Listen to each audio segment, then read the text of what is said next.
Катуу таарындыңбы? Iya. Бул жерде iya. 7. Божомолдогуч бөлүкчө. Божомолдогуч бөлүкчөлөр айтылуучу ойго күмөн, божомол маанисин кошумчалайт. Ага о, бейим, белем деген сөздөр кирет. Мисалы, Байкабай каласыз бейм?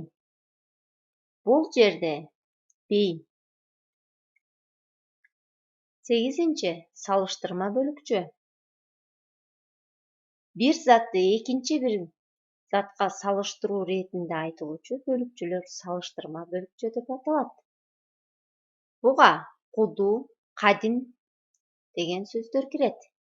Мисалы, кадим эле чоң кишиге окшойт. Бул жерде кадим.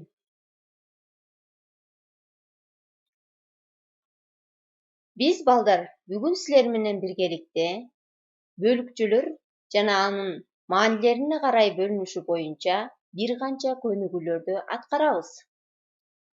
Китебиңердин 146 бетиндеги 263 көнүгүү. Көп чекиттин ордуна төмөнкү бөлүкчөлөрдүн ылайыктуусун коюп, көчүрүп жазып, синтаксистик талдоо жүргүзөбүз. Жана бөлүкчөлөрдүн кайсы түрү экенин айтып беребиз. Мисалы, быйылкы жыл өтө кыйын болду.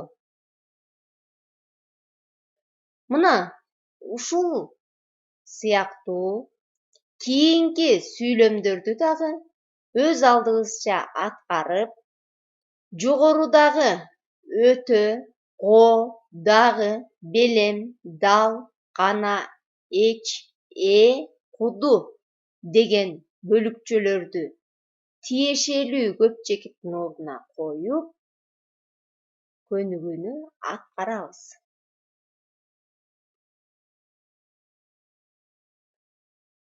Үйгө тапшырма.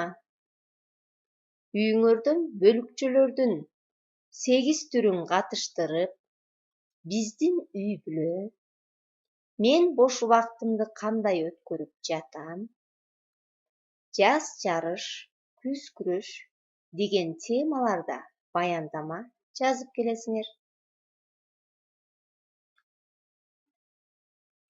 Эмки сабактан көрүшкөнгө чейин сак саламатта тургула. Көңүл бурганыңыздарга чоң рахмат.